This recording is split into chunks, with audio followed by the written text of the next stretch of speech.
हमें ये बताइएगा कि रमज़ान में रोज़े रखने के बाद दिल की सेहत में तो हम देखते हैं कुछ बेहतरी आती है, मुस्बत तब्दीली आती है, लेकिन ईद के दिनों में बड़ी बेहतियाती हो जाती है, दावतों का सिलसिला चल रहा होता है। इससे किस तरह बचा जा सकता है?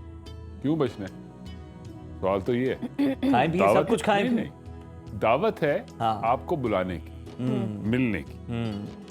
दावत है उस जफ्फी की जो आपने डालनी है। दावत है उस सर वो फिर खुशकपियों मेज़बान की। ये भी तकाजा करता है ना कि मैंने इतना एहतमाम नहीं, किया नहीं, और आप जो है बिल्कुल बस है। मेज़ पे बैठे हुए बातें ही कर रहे हैं। लेकिन दावत इस चीज की नहीं है कि अपने आप को बीमार कर दे। दावत इस चीज की है कि खुशियां बांटनी है। जिसने बुलाया उसके मोहब्बत, उसका तरीकाकार, उसने हर किस्म की आपके सामने लवाजमात रखी। जी हाँ। लेकिन आपके ऊपर इतना लाजमी है कि उनका शुक्रिया अदा करें और थोड़ा सा चख लें।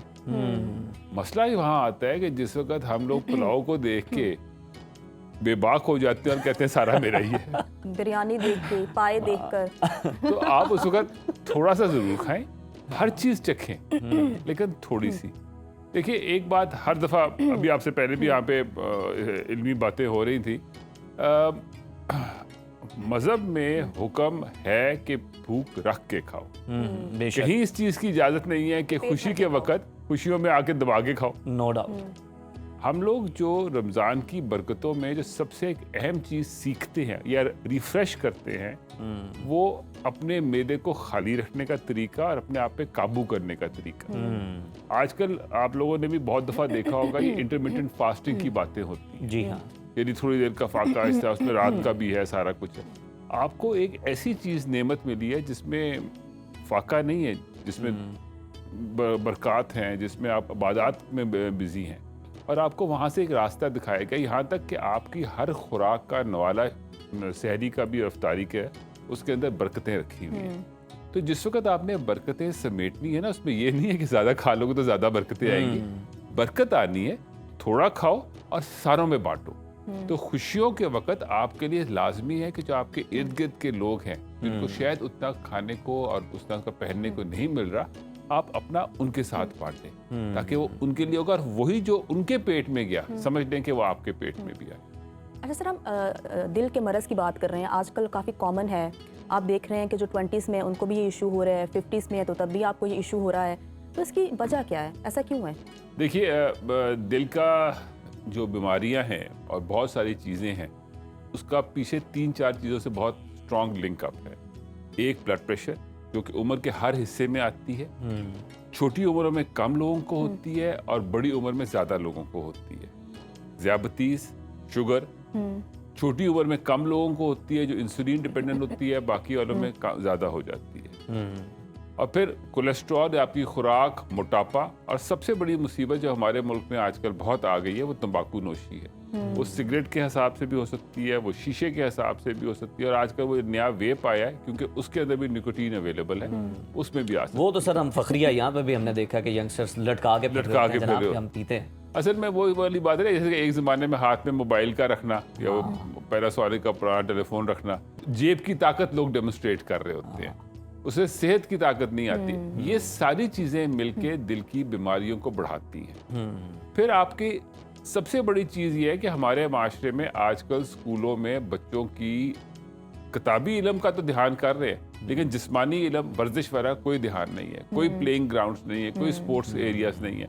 तो ना ही वो बच्चे की प्रॉपर ग्रोथ होती है, ना ही वो उस तरह से आगे आते हैं। इसीलिए आप देखें, इतना बड़ा मुल्क है, इतनी बड़ी आबादी है, इतना बड़े पोटेंशियल्स हैं, लेकिन ओलंपिक्स में एक मेडल, और उसकी भी इतना जश्न क्योंकि बड़े अरसे के बाद एक आया। बाकी छोटे छोटे से ममालिक हैं, ढेरों मेडल्स, क्यों? वहाँ पे वो हर वक्त लोग वर्जिश में भी लगे हैं, चीज़ों में भी लगे हैं, उनके सिस्टम्स में वो चीज़ें आ गई हैं। हमारे यहाँ ये बीमारियाँ छोटी उम्र में आ रही हैं, इसकी बहुत सारी वजह बेशक जेनेटिक्स होंगी, लेकिन असल चीज़ ये है कि हमारा ज़िंदगी का तौर तरीका गलत हो चुका है। हमें उसको किसी तरह से दुरुस्त करना है। आप अपने ग्राउंड्स में चले जाएं, पार्क्स में चले जाएं, खाली वीरान, हाँ कभी कभी कोई चीज़ हो तो आपको नज़र आ जाएगा। बाहर के ममालिक में सड़कें भरी पड़ी होती है, रिटायरमेंट के बाद, छुट्टी के बाद लोग एक्सरसाइज करते हुए आपको नजर आते हैं, वॉक जॉगिंग करते हुए नजर आते हैं। हमारे बिल्कुल यहाँ पे वो आदत ही नहीं है। डॉक्टर साहब ज़रा ये बताइएगा कि अगर हम ग़िज़ाओं की बात कर लें तो कौन सी ऐसी ग़िज़ाएँ हैं जो कि दिल के मरीज़ खा सकते हैं, किन से उन्हें इज्तनाब बरतना चाहिए? और अगर हम पीने की तरफ आएँ तो ये चाय, कॉफ़ी या इस तरह की जो कोल्ड ड्रिंक्स है, ये नुकसानदेह हैं?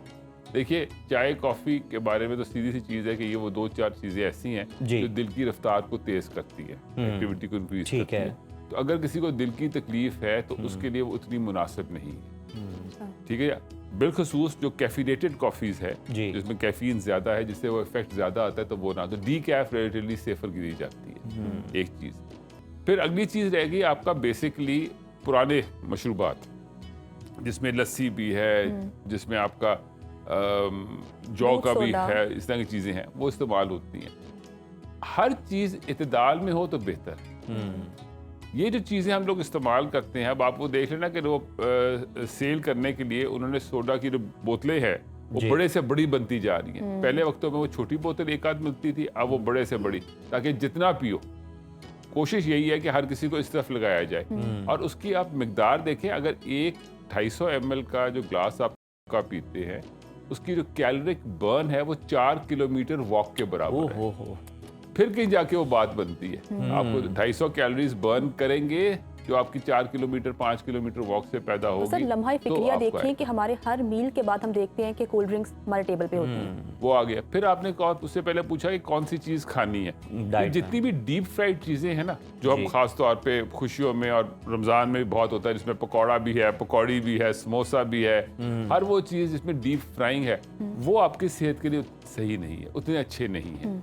पिज़्ज़ाज है, बर्गर्स हैं, क्योंकि इनमें डीप फ्राइंग चीज़ें आ जाती हैं, चीज़ कंटेंट्स हाई हो जाते हैं, वो उतनी मुनासिब नहीं है।